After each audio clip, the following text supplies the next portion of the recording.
Boa noite, Rogério.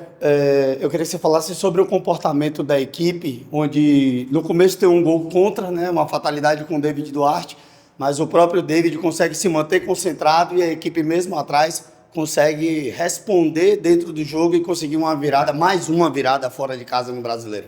Boa noite. Acho que o começo do jogo a gente começou um pouco devagar, para ser sincero com você. Acho um pouquinho desconcentrado, cedendo algumas faltas laterais na fase de defesa. Acho que o time foi se assentando, mesmo com o gol. Acho que não mudou o comportamento, acho que o time continuou jogando da mesma maneira. E reagiu bem num momento de dificuldade. E o segundo tempo, eu acho que aí sim, uma superação muito grande de todos. Hoje o banco entrando, ajudando bastante, né? Muitos jogos a gente não conseguia mudar o jogo com o banco. Hoje foram jogadores que foram importantes. Ademir sofrendo pênalti, Sanabria fazendo gol. Nestor, se você observar na puxada no gol que o Kiki chuta e dá na trave, Nestor atrai o lateral, deixa o Kiki livre, fazendo, acho que cada um tentando ajudar da melhor maneira possível. Gilberto, depois de não sei quanto tempo, mas sei lá, mais de um mês e meio, quase dois, sem jogar também, entrou para a gente dar um pouquinho mais de sustentação no meio com o Nico, né? Quando o Caio dá muito volume de jogo, mas a gente estava sofrendo muito contra-ataque, muita transição. E aí o Nico vai lá para dentro para tentar. Eu acho que o time não desistiu, não esmureceu. Poderíamos ter vencido de maneira melhor se o juiz o árbitro tivesse dado pênalti no Everton. Foi um pênalti claríssimo, que o jogador puxa, ponto futuro onde a bola iria entrar. Mas de 5 jogos fora de casa, vencer 4, 80% de aproveitamento é algo que, mesmo que a gente esperasse melhorar muito, não é uma coisa normal, comum, né? E chegamos a 20 pontos, continuamos na briga, se mantendo na briga no topo. E esse é o importante. Agora descansar bem, trabalhar bem para um jogo dificílimo contra o Flamengo.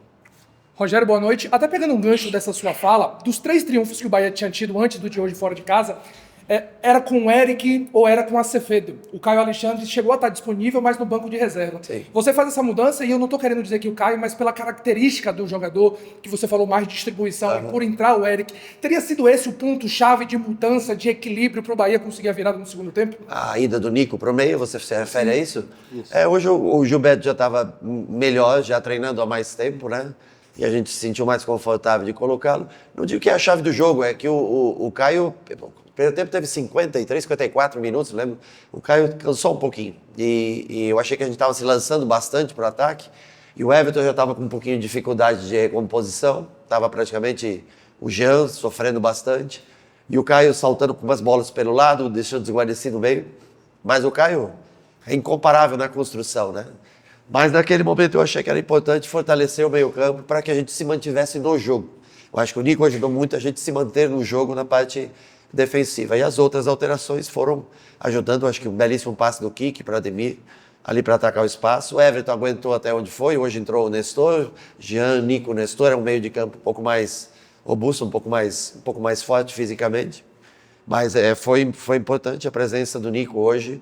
Apesar de ser um gramado bom, e isso ajuda muito o Caio a distribuir jogo, chega um momento que ele vai cansando. E hoje, pelo Mirassol marcar com 3, saltar com 3, muitas vezes a gente acabou deixando o Juma um pouquinho mais para quarto homem de construção, trabalhando um pouco mais pelo lado. E aí faltou um homem no meio, né? Everaldo não é esse cara de descer como o William, então acho que o meio campo cansou um pouco mais, porque o Juba foi 50-50, jogou horas pelo lado, muitas vezes vindo pelo meio. Eu acho que isso também dificultou um pouquinho a construção de meio campo. Rogério, treinamento, cabeça, como explicar, porque foram os últimos 3 pênaltis anteriores foram desperdiçados. O Juba bater bem, mesmo o Walter acertando o canto, chegando acho que a tocar nela, o Bahia voltar a marcar em uma cobrança de pênalti, e com o Juba, que havia perdido quando ele bateu lá em Belém. O Everaldo acho que tinha acabado de sair, se eu não me engano, né? Há pouco tempo o Everaldo tinha saído, mas os dois ontem treinaram novamente, o William também treinou os pênaltis ontem, e ele teve calma e capacidade para bater firme, canto esquerdo, acabou fazendo gol. E acho que é importante, é o que eu falo, pênalti. Você está sujeito, quem só pede quem bate, né? Acho que o William tem capacidade de bater, acho que o Juba e o Everaldo, os três têm muita capacidade de executar a penalidade. Hoje, diferente do que foi contra o Remo, ele acaba fazendo gol e ajudou bastante a gente. Então, temos que estar sempre com bastante gente preparada. De pênalti, às vezes, vocês pensam que é o melhor batedor. Está muito aqui. Está muito no teu momento do jogo, como você se encontra no jogo. Na hora que deu o pênalti, também fiquei um pouquinho preocupado ali como ia fazer. Mas eu acho que é muito do envolvimento teu no jogo, como você se sente no jogo. A confiança que você está no jogo também ela é primordial na hora de você bater um pênalti. Às vezes não é só a capacidade, a não ser aqueles caras geniais que, né, você pega o Jorginho no Flamengo, você pega o Neymar no Santos, caras que não perdem pênalti independente da situação mental que esteja. Mas foi importante o Juba. Eu acho que é importante também ele retomar a bola, botar, ter a coragem, zerar isso dentro do pênalti perdido no Remo e ter a confiança de executar a cobrança hoje. Rogério, mesmo com triunfo, você estava falando de arbitragem agora há pouco do lance do pênalti. E você acabou levando o amarelo, o terceiro cartão amarelo, e sua primeira suspensão aqui no Bahia. Não vai estar no banco na partida contra o Flamengo. Qual o tamanho desse desfalque de não ter você na beira do campo? Quanto você acha que isso pode impactar na partida? Não, zero. Zero, porque a gente desenvolve tudo no treinamento todos os dias. Logicamente, talvez a maior experiência de estar ali, de falar. Mas tanto o Charles, Leandro, Nelson, os que estejam no banco, eles sabem todas as combinações de jogo, todas as nossas saídas de jogo, como a gente joga, como a gente trabalha no meio campo. Basta que o Charles tenha voz ativa, comandar, gritar, incentivar, entender o jogo, mas eles estão totalmente adaptados, acostumados, não me preocupo em nada com relação ao que o time vai jogar mais ou menos com relação a isso. O importante é que a gente faça a preparação para o jogo do Flamengo seja bem feita. A dificuldade nós já sabemos que existe, todas as vezes que nós fomos jogar no Rio, é sempre um jogo pesado, um jogo difícil, mas os jogadores, eles estão super acostumados com o trabalho deles no campo. Reclamação? Eu não fiz nada, eu só pedi um cartão pro... É o lance do Everton, eu acho. O lance que o cara dá, acho que é uma falta, sem bola, sem nada, não sei se é no Juba ou no Everton.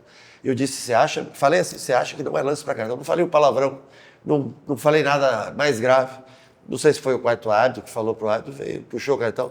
Porque quando falta competência, é melhor segurar no cartão. Quando o cara tem mais competência, ele se estabelece mesmo sem o cartão. Às vezes o cara tem um pouco de... Aí a segurança passa a ser o cartão. Isso prejudica o futebol brasileiro como um todo.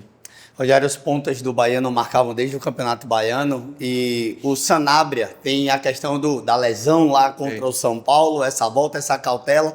O que representa para o Matheus Sanabria, inclusive, esse gol após ali a finalização do kick? Acho que confiança, ele ainda não está 100% fisicamente, ele estava para voltar e num treinamento ele teve um incômodo, joelho, né, acho que foi, né? Joelho que ele finalizou no treino um dia aqui, teve que ficar mais uma semana tratando.